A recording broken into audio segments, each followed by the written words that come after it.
सभी साथियों का आप सभी के अपने YouTube चैनल ऑनलाइन सक्सेस पर हार्दिक स्वागत है।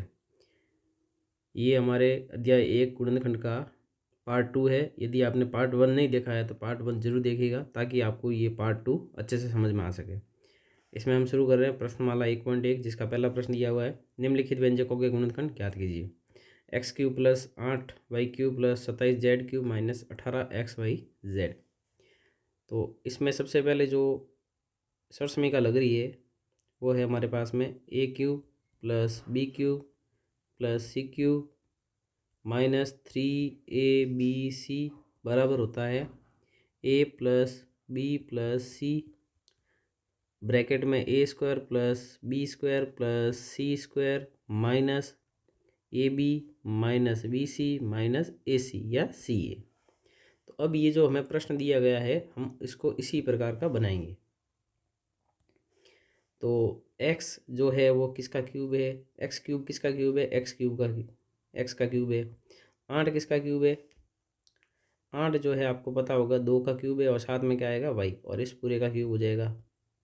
प्लस 27 किसका क्यूब है, तो 27 जो है वो 3 का क्यूब है और साथ में z लेंगे और इसका क्यूब हो जाएगा। माइनस 3। अब सरसमीका के हिसाब से लिखना है। अब यहाँ पे हम देखेंगे ये जो पहला ब्रैकेट में है वो है a का मान, ये a का मान है और b का मान 2y है और c का मान 3z है।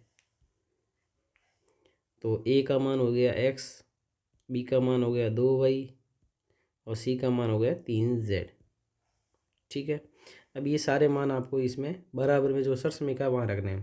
पहले जो है वो रखना है a प्लस बी प्लस सी। तो a का मान है x प्लस b का मान है 2y प्लस c मतलब 3z। उसके बाद में a का स्क्वायर, तो यहाँ लिखेंगे x का स्क्वायर प्लस b का स्क्वायर मतलब 2y का स्क्वायर प्लस c का स्क्वायर 3z का स्क्वायर माइनस a का मान x और b का मान 2y माइनस b का मान 2y और c का मान 3z माइनस a का मान x और c का मान 3z।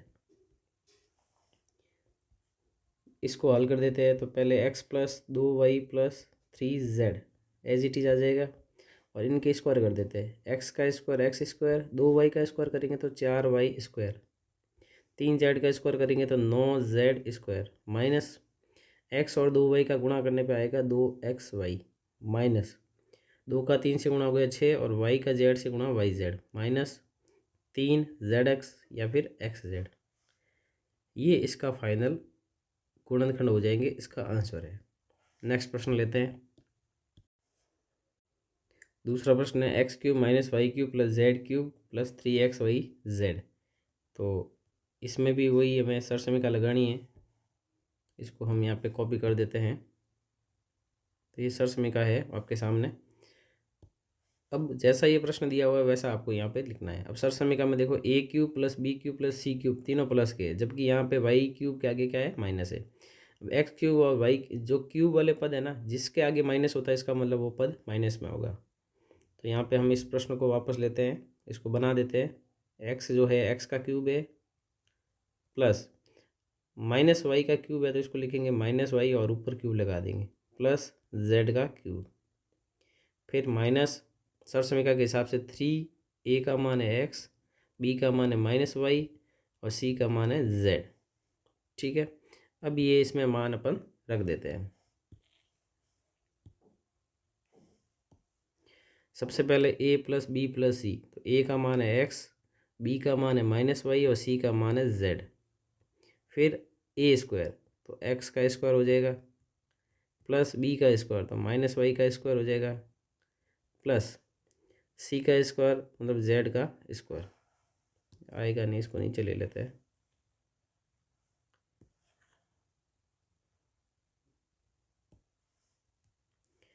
और फिर माइनस a का मान है x और b का मान है माइनस का y और माइनस का b का मान है माइनस का y और c का मान है z माइनस a का मान है x और c का मान जो है वो माइनस का c का मान जो है वो प्लस का z है। अब इसको हल कर देते हैं तो x minus Y minus z square कर देते हैं तो एक्स का स्क्वायर माइनस वाई का स्क्वायर करेंगे प्लस का वाई स्क्वायर और जेड स्क्वायर। अब माइनस का माइनस से गुणा हो गया प्लस बन जाएगा और आएगा एक्स वाई। इसी प्रकार यहाँ पर भी माइनस का माइनस से गुणा हो गया प्लस बन जाएगा, वाई का जेड से गुणा वाई जेड हो जाएगा और यहाँ आ जाएगा माइनस का एक्स जेड या फिर जेड एक्स भी लिख सकते हैं। तो ये इसके गुणनखंड हो गए, ये इसका फाइनल आंसर है। नेक्स्ट प्रश्न लेते हैं।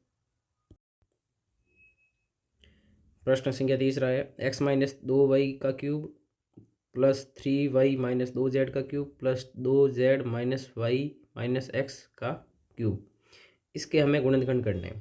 तो जब ये आपको यहाँ पे ऐसे 3 पद दिख जाए ना और उसका क्यूब हो जाए तो आपको एक ये कंडीशन ध्यान में रखनी है, वो जो मैं लिख लेता हूँ आपके सामने। यदि A plus B plus C बराबर 0 हो तब A cube plus B cube plus C cube जो है वो बराबर होता है 3ABC के। अब हम इस प्रश्न में जो है वो मान लेते हैं, माना ए बराबर मान लेते हैं एक्स माइनस 2 वाई, बी बराबर मान लेते हैं 3 वाई माइनस 2 जेड और सी बराबर मान लेते हैं 2 Z minus Y minus X. तब अब हम ए प्लस बी प्लस सी का मान निकाल के देख लेते हैं। A plus B plus C बराबर ए का मान रख देते हैं X minus 2 Y plus B का मान रखेंगे 3 वाई माइनस 2 जेड प्लस सी का मान रखेंगे 2 Z minus Y minus X. अब यहाँ देखते हैं कि ये कैसे हल होंगे। तो एक्स प्लस का एक्स माइनस का कट गया, 2 वाई माइनस का और उसको भी देख लेते हैं। देखिए यहाँ पे 2 वाई माइनस का और वाई माइनस का, ये माइनस का 3 वाई होगा और फिर प्लस का 3 वाई कट जाएगा, ये सारे कट गए और माइनस का 2 जेड और प्लस का 2 जेड भी कट गया। तो फाइनली ए प्लस बी प्लस सी का मान कितना आ रहा है, 0 आ रहा है। अब इसका मान 0 आ गया, इसका मतलब जो प्रश्न में दिया हुआ था उसका मान 3ABC के बराबर होगा। तो यहाँ लिखेंगे अतः एक्स माइनस 2 वाई का cube plus 3 Y minus 2 Z का cube plus 2 Z minus Y minus X का क्यूब, ये बराबर होगा 3ABC के। तो 3 ए का मान है एक्स माइनस 2 वाई, बी का मान है 3 वाई माइनस 2 जेड और c 2 Z minus Y minus x, ये इसका आंसर हो जाएगा। तो इस क्वेश्चन में ये कंडीशन आपको ध्यान में रखनी है। नेक्स्ट क्वेश्चन लेते हैं। प्रश्न संख्या 4 है एक्स क्यूब माइनस 1/एक्स क्यूब प्लस 4। अब यहाँ पे सिर्फ 3 पद दिए गए हैं। पहला पद एक्स का क्यूब है, दूसरा पद माइनस 1/एक्स का क्यूब है। अब 4 किसी का क्यूब नहीं है, यहाँ पे हमें 4 को जो है तोड़ना पड़ेगा, 4 के हम टुकड़े करेंगे इसमें। तो एक्स क्यूब माइनस 1/एक्स क्यूब, 4 को आपको लिखना पड़ेगा 1 + 3, क्योंकि 3 तो इसमें आना चाहिए तभी सरसमीका लगेगी, नहीं तो लगेगी नहीं। अब हम इसको व्यवस्थित बना देते हैं, एक्स का क्यूब प्लस इसको हम लिखेंगे माइनस 1/एक्स का क्यूब और प्लस हो जाएगा 1 का क्यूब, फिर उसमें होता है माइनस का 3ABC। तो उस सरसमीका को भी हम लिख लेते हैं।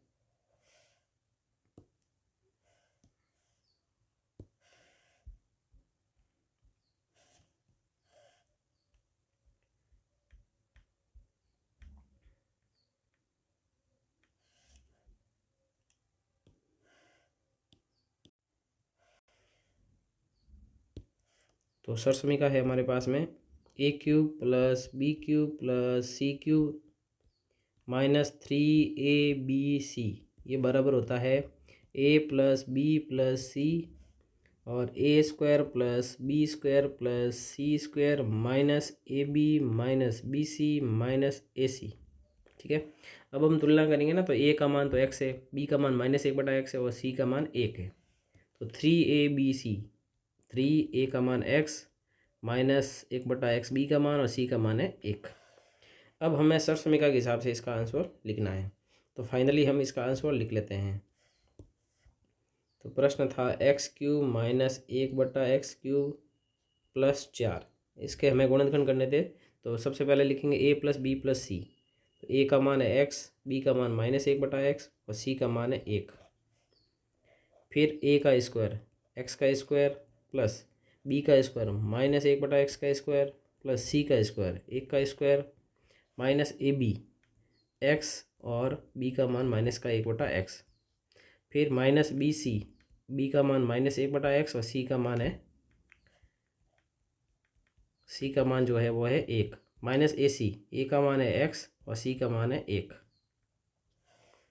इसको फाइनली हम हल कर देते हैं तो x माइनस 1/x प्लस का 1 आ गया और इसके स्क्वायर कर देते हैं x स्क्वायर माइनस 1/x का स्क्वायर 1/x स्क्वायर और 1 का स्क्वायर 1 माइनस माइनस प्लस हो जाएगा और यहाँ पे ये x से x कट जाएगा तो फाइनली यहाँ पे प्लस का 1 और आ गया माइनस माइनस प्लस हो जाएगा और यहाँ पर भी माइनस का माइनस से गुणा होकर प्लस हो जाएगा 1/x आएगा और x का 1 से गुणा करेंगे तो माइनस का x आएगा। और एक स्टेप और लिखेंगे क्योंकि 1 और 1 जुड़ रहा है यहाँ पे तो x माइनस 1/x प्लस का 1 और x square plus 1/x square 1 plus 1 कितना हो गया 2 प्लस 1/x और माइनस का x। ये इसके हो गए गुणनखंड। अब हम लेते हैं नेक्स्ट प्रश्न। प्रश्न संख्या 5 है 8x³ प्लस 27/8x³ माइनस का 10। इसमें भी यहाँ पे 3 पद है तो यहाँ पे सबसे इम्पोर्टेंट इस प्रश्न में ये बात है कि इस -10 को हमें तोड़ना पड़ेगा।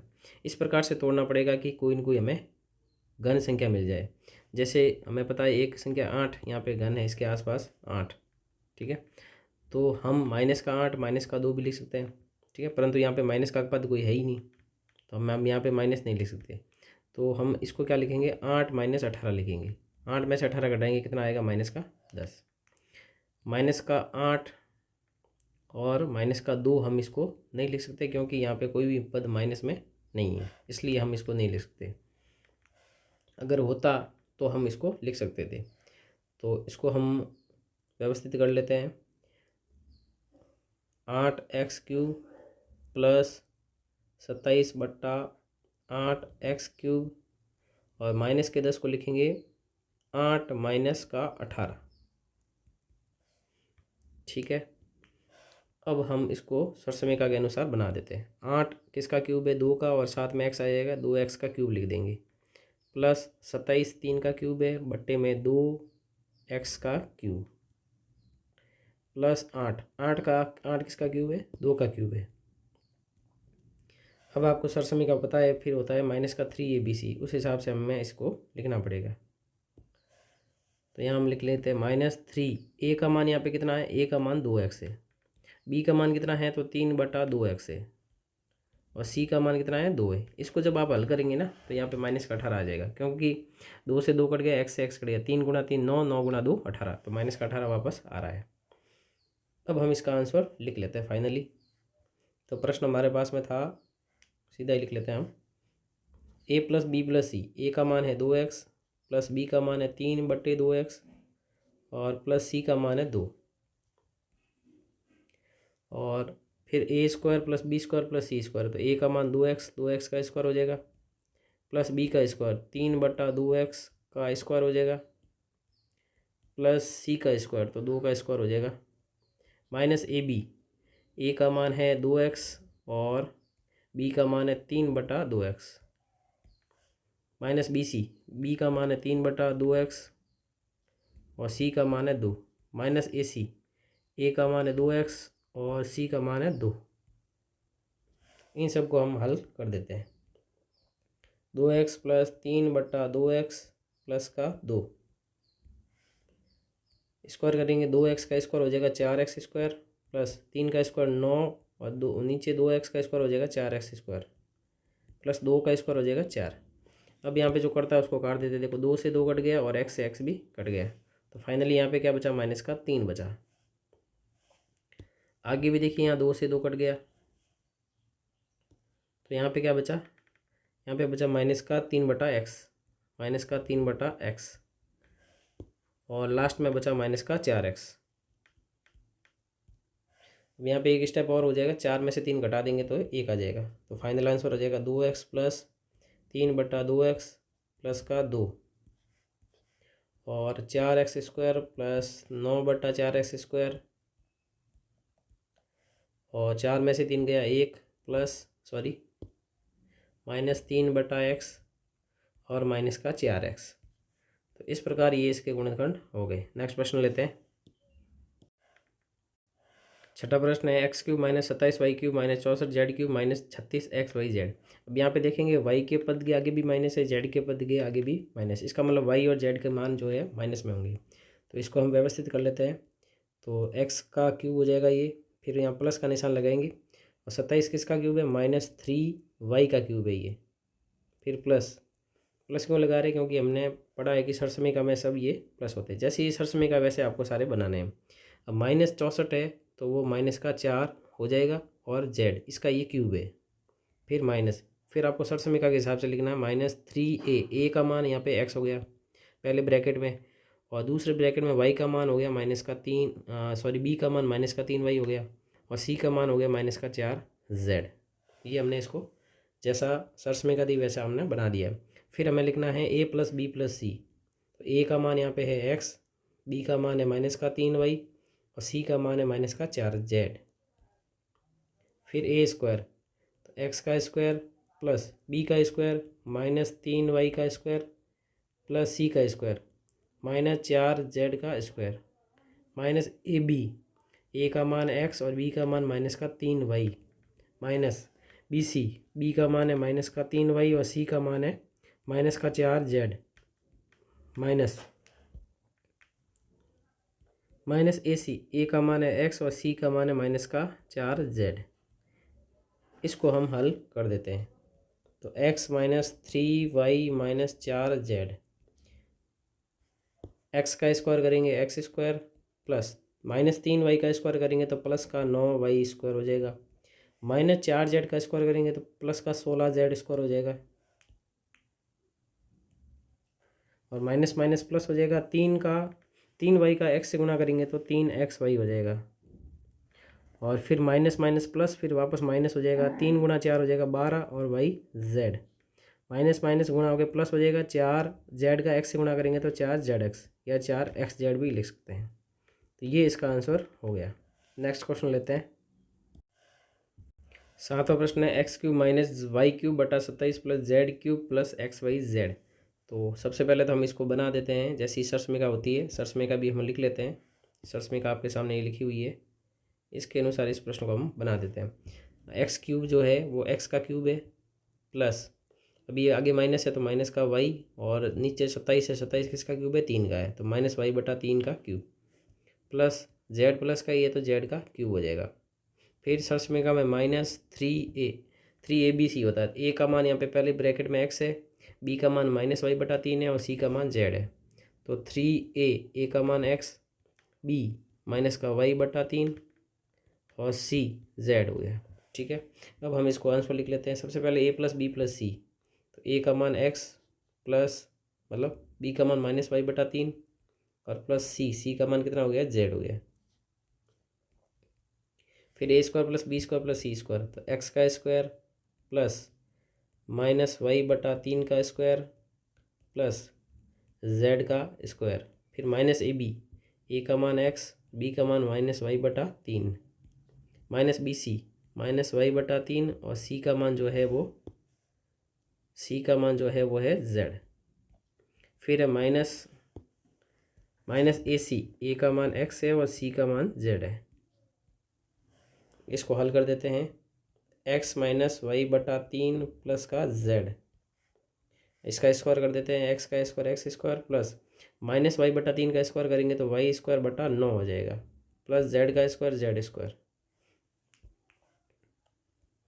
माइनस का माइनस से गुणा होकर प्लस बन जाएगा, और x का y से गुणा xy, बटे में नीचे क्या 3 है, माइनस का माइनस से गुणा होकर प्लस बन जाएगा, y का z से गुणा करेंगे तो yz, बटे में आ गया 3, और माइनस का xz या zx। तो इस प्रकार से ये इसका आंसर हो गया 7वें प्रश्न का। प्रश्न संख्या 8 है, यदि a बराबर x + 3y - 5z, b बराबर y + 2z - x और c बराबर 3z - 4y, तब सिद्ध कीजिए कि a³ + b³ + c³ - 3abc बराबर 0 होगा। तो यहाँ पे ये 0 कब होता है, आपको पहले शर्त बताई हुई है, मैं यहाँ पे वापस बता रहा हूँ आपको ये शर्त याद रखनी है। यदि A plus B plus C बराबर 0 हो तब A cube plus B cube plus C cube minus 3ab बराबर क्या होता है, 0 के बराबर होता है। ये आपको शर्त बताई हुई है। तो अब हम देखते हैं कि इसका मान 0 हो रहा है या नहीं हो रहा है। तो यहाँ हम a प्लस बी प्लस सी का मान ज्ञात करते हैं। a का मान रखते हैं x प्लस 3y माइनस का 5z प्लस b का मान रखते हैं y plus 2z minus x और प्लस c का मान रखते हैं माइनस का 3z माइनस का 4y। अब x और माइनस x पास में लेके आ जाते हैं, प्लस 3y और 1y प्लस का 4y हो गया और माइनस का 4y पास में लेके आ जाते हैं और माइनस का 5z तो है ही है और 2z प्लस का 3z प्लस का हो गया प्लस का 5z। ये सारे कट जाएंगे तो इसका मान कितना आ गया, 0 आ गया। अब हमें ये सर समीकरण पता है कि A cube plus B cube plus C cube minus 3ab ये सर समीकरण होती है A plus B plus C और A square plus B square plus C square minus A B minus B C और माइनस का ए सी। अब हमारे पास में ना ए प्लस बी प्लस सी जो है इसका मान कितना आ गया, 0 आ गया है। तो यहाँ पे हम क्या लिख लेंगे, 0 और 0 का गुणा करेंगे A square plus B square plus C square minus A B minus B C minus A C और 0 का इससे गुणा करेंगे तो कितना आएगा, 0। तो इस प्रकार से ये हमने सिद्ध कर दिया है कि A cube plus B cube plus C cube minus 3ab इसका मान कितना आ गया है, 0 आ गया है। ये थी हमारी प्रश्नमाला 1.1। ये इसमें टोटल 8 प्रश्न थे, ये पूरी होती है। यदि वीडियो अच्छा लगे लाइक ज़रूर करना। नेक्स्ट वीडियो में हम पढ़ेंगे चक्रीय क्रम के जो व्यंजक है उसका गुणनखंड कैसे करते हैं। इस वीडियो में इतना ही, मिलते हैं नेक्स्ट वीडियो में। धन्यवाद, thank you, bye bye. Thank you for watching this video. If you enjoyed it, please hit the like button and the bell notification icon.